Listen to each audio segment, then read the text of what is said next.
Pensa só. Ombro, cotovelo, punho, mão.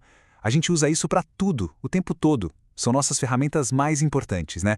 Mas e quando elas começam a doer? O que será que está acontecendo de verdade por trás dessa dor? É exatamente isso que a gente vai investigar agora. Então, a grande questão é essa: por que dói? Será que é só o acaso, a idade chegando? Olha, na maioria das vezes, não. Existem culpados bem específicos por trás dessa dor. Pensa que a gente vai ser tipo um detetive do corpo humano, sabe? Seguindo as pistas para desvendar esse mistério.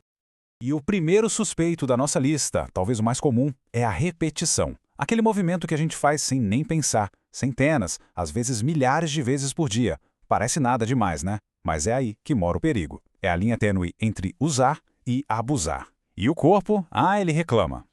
Lá no ombro, esse abuso costuma ter um nome: síndrome do impacto. Para entender, imagina uma rua bem estreita onde os carros mal conseguem passar. É mais ou menos isso.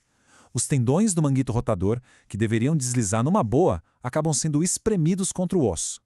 Não importa se é um atleta arremessando ou alguém trabalhando o dia todo com o braço para cima. O resultado final é o mesmo: atrito, inflamação e dor. E olha, isso não acontece de uma hora para outra. É um processo. Começa com o estágio I, que é basicamente um inchaço, uma irritação. Nessa fase, ainda dá para reverter com descanso. Mas se a pessoa insiste no erro, o corpo tenta se defender e o tendão começa a engrossar. Aí já estamos no estágio 2 e a dor vira uma companhia constante. O pior vem depois. Se nada for feito, a gente chega no estágio 3, quando o tendão, já todo fragilizado, simplesmente não aguenta mais e rasga. Descendo para o cotovelo, a gente encontra uma dupla famosa, o cotovelo de tenista e o cotovelo de golfista. Apesar dos nomes, não precisa ser atleta para ter isso, viu? É só pensar que são dois lados do mesmo problema. O de tenista ataca a parte de fora do cotovelo, onde os músculos esticam o punho. O de golfista, a parte de dentro, onde os músculos dobram o punho. O segredo para saber qual é qual está em identificar exatamente o movimento que faz a dor aparecer. Agora, chegando no punho, tem uma condição com um nome que assusta: tenosynoviite de Decker-Vein. Mas calma, o nome é feio, mas a explicação é super simples. Basicamente, a capinha que protege os tendões do polegar fica inflamada. E por quê? Adivinha? Movimento repetitivo, principalmente aquele de abrir e movimentar o dedão. E aqui a gente tem que falar do nosso estilo de vida, né? O grande vilão moderno dessa história é o celular. Aquele movimento de rolar a tela, digitar, é um prato cheio para essa inflamação. O mais curioso é que, para diagnosticar, muitas vezes nem precisa de exame de imagem. Existe um teste clínico, o teste de Finkelstein, que é bem direto. O profissional faz uma manobra que estica esses tendões, se doer na hora, pronto, tá aí a confirmação. Ok, já falamos da repetição. Agora vamos para o nosso segundo suspeito: a compressão de nervos. A analogia aqui é perfeita. Pensa numa mangueira de jardim. Se alguém pisa nela ou dobra, a água não passa direito, certo? Com os nervos é a mesmíssima coisa. Quando eles são espremidos dentro das estruturas do nosso corpo, o sinal elétrico falha. E a campeã de audiência quando o assunto é compressão de nervo é, claro, a síndrome do túnel do carpo. O que acontece é o seguinte: a gente tem um nervo super importante, o mediano, que precisa passar por um túnel bem apertadinho no punho. O grande problema é que esse túnel é rígido, ele não estica. Então qualquer coisinha que cause inchaço ali dentro, inflamação, retenção de líquido, vai espremer o nervo, não tem para onde correr. E quem tem sabe, os sintomas são muito característicos. Começa com aquele formigamento, uma dormência chata nos dedos, principalmente no polegar, indicador e médio. E tem um detalhe muito comum: a dor piora à noite.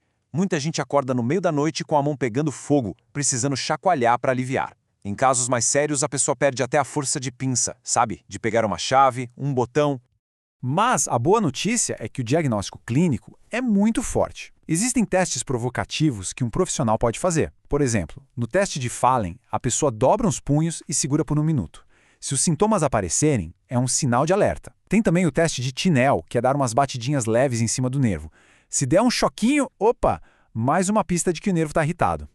Mas não é só o punho que sofre com isso não. Existe a síndrome do túnel cubital, que é a segunda mais comum. Aqui o problema é no cotovelo, com o nervo ulnar. Sabe aquele choquinho que a gente sente quando bate a ponta do cotovelo em algum lugar? É exatamente esse nervo. Quando ele é comprimido, a dormência vai para os dedos mínimo e anelar.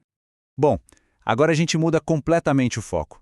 Deixamos de lado o desgaste do dia a dia, a lesão que se constrói aos poucos e entramos no território do trauma, da lesão aguda. Aqui não é sobre 1000 repetições, é sobre aquele um momento em que a articulação foi além do seu limite. E muito além.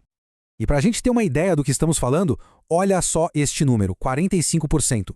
Quase metade de todas as luxações de grandes articulações do corpo acontecem no ombro. É um número enorme. E por quê? Porque o ombro fez uma escolha. Ele abriu mão de um pouco de estabilidade para ganhar uma mobilidade incrível. É uma troca que às vezes cobra um preço alto. A cena clássica de uma luxação de ombro é aquela queda feia, com o braço esticado para se proteger. É muito comum em esportes, mas pode acontecer com qualquer um. Essa alavanca que o braço faz empurra a cabeça do húmero, a bola da articulação, para fora do seu encaixe, geralmente para frente. O problema é que uma luxação nunca vem sozinha. Ela deixa um rastro de estrago. 2 lesões são super comuns nesses casos. A lesão de Bankert, que é um rasgo na borda da cartilagem que ajuda a segurar o ombro no lugar, e a de Hill-Sachs, que é um afundamento no osso da cabeça do húmero. Essas 2 cicatrizes deixam o ombro muito mais instável e com um risco bem maior de sair do lugar de novo.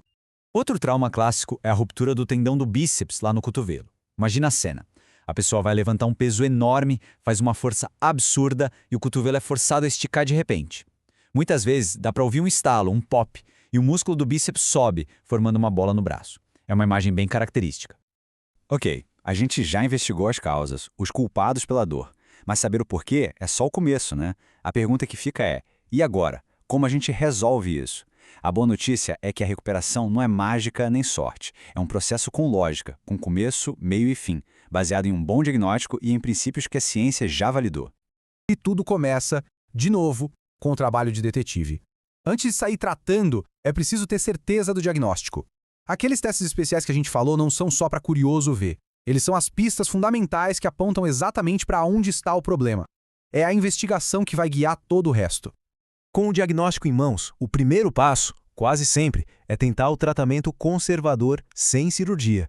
E ele segue uma lógica bem clara, em 3 fases. A primeira é apagar o incêndio, controlar a dor e a inflamação. Depois, a segunda fase é devolver a função, restaurar o movimento que foi perdido. E por fim, a terceira e mais importante fase, construir a armadura, que é fortalecer os músculos certos para proteger aquela articulação e evitar que o problema volte.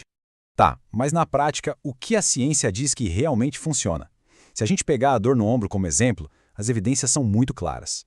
O que tem recomendação forte, exercícios, tanto de fortalecimento quanto de flexibilidade, e a combinação disso com terapia manual.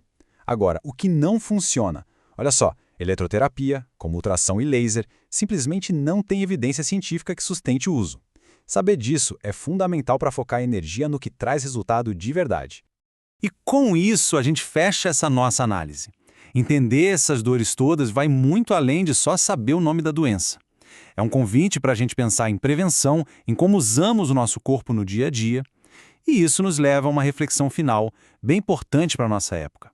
Será que nós estamos no controle das nossas ferramentas ou são elas, os nossos hábitos, a nossa tecnologia, que estão no controle, nos prendendo nesse ciclo de dor e lesão? A resposta talvez comece na consciência de cada pequeno movimento que a gente faz.